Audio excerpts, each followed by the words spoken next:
Sirna bilxiginnaa maqaa shanii barbadeessuu jedhuun karoora haaraa baafatee socho'aa akka jiru barruun keessoo sirnichaatiin Oromiyaa Miidiyaa Neetwoork dhaqqabeem saaxilee jira. Dhiibbaa keessaa fi alaatiin muddama guddaa keessa kan seene sirni bilxiginnaa maqaa shanii barbadeessuu jedhuun karoora duula haaraa uummata jiblaan dararuu fi buqqisuu baafatee socho'aa akka jiru barruun karoora iccitii sirnichaa OMN dhaqqabeem ni mul'isa. Mata duree qabxiilee ijoo hooggansi irratti waliif galuu qabu jedhuun qajeelfama hojii haala yeroo irratti hooggantoota sadarkaa naannoo Oromiyaatiif kan darbe barruun iccitii kun naannoo Oromiyaa keessatti hojiin nageenya fi siyaasaa guutummaatti sirnichaa harkaa bahaa akka jiru kan kaasudha. Bifuma wal fakkaatuun sirnichi baasii waraanaa geggeeffamaa jiruutiin baajata waggaa of harkaa fixaa jiraachuus amanee jira. Barruu kana keessatti sababni ammoo gargaarsi alaa dhiibbaa dippiloomaasii dhaqqabee waan dhaabbateef galiin biyya keessaa walitti qabame baasii waraanaatiif waan ooleef jedha. Godina Shawaa Lixaa Aanaa Cubii keessatti duulli waraana bilisummaa Oromoo maqaa balleessuuf godhamu hammaatee jiraachuu jiraattonni himan. Waraanni bilxiginnaa Aanaa Cubii keessatti gaafa ammajjii 11/2022 bataskaanaa meedaanii alam ibiddaan gubuun waraana bilisummaa Oromootu gube jechuun hawaasa amantaan qoqqoodee walitti buusuuf shiraxaxaa jiraachuu jiraattonni saaxilan. Gama biraatiin ammajjii 11/2022 dhiha Oromiyaa godina Qeellam Wallaggaa Aanaa Anfilloo magaalaa Garjeedaa bakka gabaa Kamisaa jedhamutti waraanni bilxiginnaa dhukaasa uummata irratti baneen abbaa warraa fi haadha warraa dabalatee namoota 15 ol haala suukanneessan ajjeesee jiraachuu odeeffannoon OMN dhaqqabeem ni mul'isa. Shawaa Lixaa Aanaa Jalduutti waraanni bilxiginnaa barataa yuunivarsiitii irraa boqonnaaf bahe maatii isa bira jiru ajjeeseem. Barataa Abrahaam Badhaadhaa yuunivarsiitii Miizaan Cheeppitti barataa muummee injinaringii waggaa tokkoffaa yoo ta'u barumsa waggaa tokkoffaa xumuree boqonnaaf gara maatii isaatti Aanaa Jalduutti deebi'e. Barataan kun osoo nagaan maatii isaa gargaaraa jiru ilaalcha siyaasaa faallaa bilxiginnaa ta'e qabda jechuun Aanaa Jalduu ganda Osolee jedhamutti rasaasaan ajjeefame.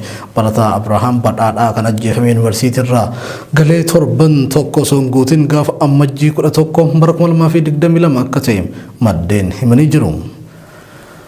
Kutaalee Oromiyaa garagaraa keessatti fi reebicha dabalatee darraan adda addaa humnoota tikaa mootummaatiin hawaasa nagaa irratti raawwatamuun cimee itti fufee jira.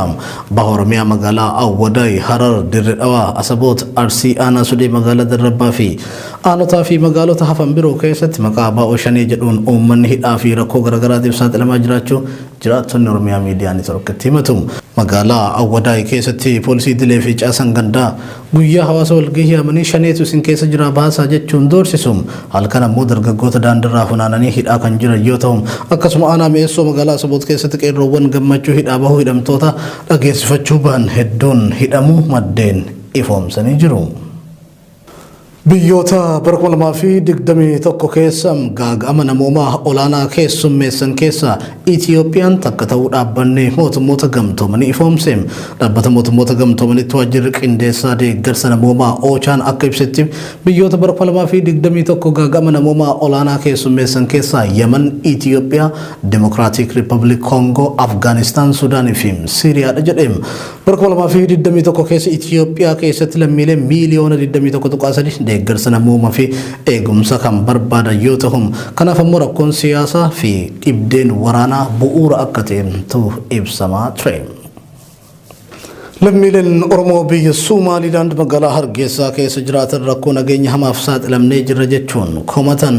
Magaalaa Hargeysaa keessatti waraanni mootummaa maqaa Raafa jedhuun namoota nagaa adamsanii hidhanii dararaa hamaa irratti raawwataa jiru. Kanneen isaan jalaa bahuuf fiiguuf yaalan ammoo reebicha cimaa erga irratti raawwatan booda ajjeesanii bineensa nyaachisu jedhan. Isaan OMN dubbise. Gocha waraana mootummaatiin raawwatamaa jiru kun shira uummata Oromoo fi Sumaalee walitti buusuuf ta'e jedhamee mootummaa bilxiginnaa kan Somaaliilaanditiin hojjetamaa jirudha jedhu lammiileen kunneen. Ijoo keenya xumuraatiin dhalattoonni Oromoo biyya Suud Arabiyaa manneen hidhaa Jiizaan, Xariiqal Karji, Shumeeysi fi kanneen biroo keessatti argaman ammayyuu rakkoon nuti keessa jiru furmaatan arganne sababii ta'eef lubbuun namootaas guyyarraa guyyaatti haala gaddisiisaa ta'een dabraa jira jedhu. Dubartii ulfaa dabalatee daa'imman haadha faana mana hidhaa kana keessa jiran rakkoo hanqina nyaataa fi dhibeelee adda addaatiin saaxilamuun lubbuun isaanii darbaa jiraachuu odeeffanneerra. Guyyaa lama dura dubartiin ulfaa hidhaa keessatti yaala baqaqsanii hodhuun daa'ima kan deessu yoo ta'u sababii namoonni mana hidhaa keessatti namni walitti baay'ateef lubbuun daa'ima kana akka dabartee fi haatis rakkoo fayyaa hamaaf saaxilamuutu himama. Kana malees namoonni dhukkubsatan baay'eedha jedhama.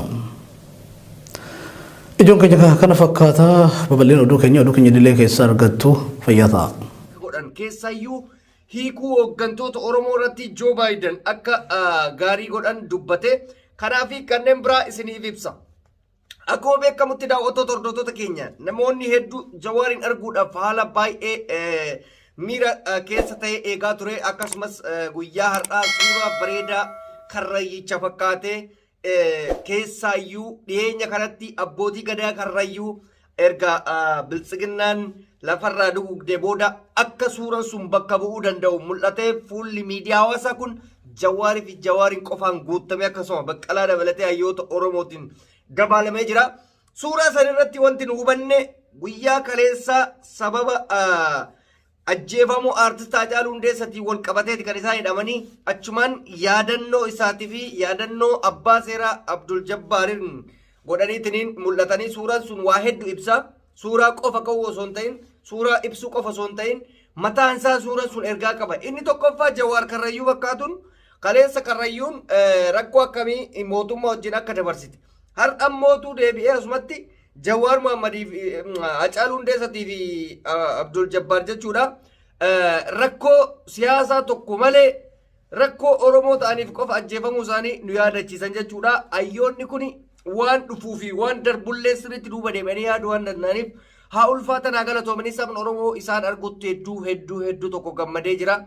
Asumaan immoo wanta galateeffachuu barbaadu atileet Daraartuu Tulluu akkuma isin beektan dhiyeenyuma kana paarlamaa keessa teettee warri jijjiirama kana fide eessa jettee mootummaa kana gaafii hamaa gaafatte isilleen yeroo ammaa kanatti galata guddaa saba kanarraa qabdi. Yeroo namni marri hayyoota keenya jibbeetiin irraa dheessetti isiin garuu paarlamaa keessa teettee waan san gaafatte haa ulfaattu haa galatoomtu jennaani. Inni itti aanu ibsa kaafaawwan baase keessatti ibsi isaanii maalinni akkuma beekamutti mootummaan kun gannu dhiisee jira jedhan. Erga gannu dhiisee marii biyyaalessaa isa jedhamu sana irratti hirmaachuudhaafis carraan nuu kenname. Carraan nuu kenname kana immoo nuti akkuma amma dura eegalletti qabsoo karaa nagaatitti seenne. Erga qabsoo karaa nagaatitti seenne immoo cal'ifnee qabsoo keessa seenuu osoo hin taane darbee jirra dagatamee jira jennee osoo dhiisin dhimmi aartist Haacaaluu Hundeessaa maaliif ajjeefame kaayyoo maaliitiif ajjeefame eenyu waan kana godhe eenyu duuba jira eenyu qindeessa kan jedhu gadi fageenyaan qorachuu akka barbaadan achi keessatti himanii jiranii cal'ifamee murtiin ijoolletti kennamee jira akkana godhamee jira jedhamee waan dabarfamuu miti jedhan hayyoonni isa akka kanaa kana. Isa cal'isee rafeetiniin waa'ee gootota kennaa bira dabarfatu Oromoo fareegame qofa jedhee osoo hin taane kaayyoon isaa maali eenyu duuba jira maaliif ajjeefame kan jedhu gadi fageenyaan hanga jirrutti ni qorannaa jiranii kanaaf akka isaan walgahii kana keessa seenanii qoratan abdii guddaa qabna jechuudha haa ulfaatanii haa ta'uti asumatti ibsa ejjennoo kaafaa'uun baase keessatti keessayyuu bahuu hooggantoota isaatiin wal qabatee obboleessi Jaalmarroo wantoota sadii naaf hin taane jedhee wantoonni sadiin hin ta'iniif sun maal akka ta'e hubachuu baadhu iyyuu yeroo ammaa kanatti qeeyni ammas hin geenye maaliif hin geenye yaasama keenya ammas ganaadha mana hidhaa keessaa baafame malee namni hojiitti seene hin jiru ganaa haala biyya keessaa qoratama mootummaan kun akkamitti akka jiru ganaa qoratama. Ganaa tartiibni maalitti akka deemamu qoratama waan ta'eef qeeqa garmalee waan barbaachisu natti fakkaatu I think inni waan irraa qeeqa qaba ta'a ani hin beeku ammatti garuu Oromoon yoo wal qeequu baate gaariidha wanta jiru suuta bifa qindaa'aa ta'een yoo waliif galame yookaan immootu yoo karaa tokkorra deeme namatti tola yoo karaa akkana ta'e ammas gabrummaadha rakkoon gaaf duraatis qileetti nu nayte inni tokko akkana ce'e inni tokko akkana ce'uudha isin kanaaf bifa tasgabbaa ta'een yoo wanti kun osoo ta'ame baay'ee gaariidha jedheen amanaanii dhuma irratti wanti nan isiniif dhaamu akkuma beekamutti Abiyyi Ahmad hiikamuu Jawaar Muhammad fa'aatiin addunyaan baay'ee isa jajaa jirti waan ajaa'ibaati dhugumatti biyyi tuni Jawaar fa'aa biyya saniif maal akka ta'an addunyaan beekuun isaaniitu na dinqee maaliif kaleessan dubbanne sababni mootummaan addunyaa akka jiruun wantoota adda addaa maaqabii adda addaa irra kaaniif Itoophiyaa sababa hooggantoota keenyaaf baranii irra ta'aniif har'a hooggantoonni keenya hidhaa keessaa gadi ba'u faranjiin akka dimokiraasiitti ilaalti. Kun maal argisiisa? Paaworii Jawaar fa'aa qaban argisiisa. Joo Baayiden yeroo jalqabaatiif Abiyyiin bilbilaan haasawsisee hojiin inni hojjete kun gaarii ta'utti hime.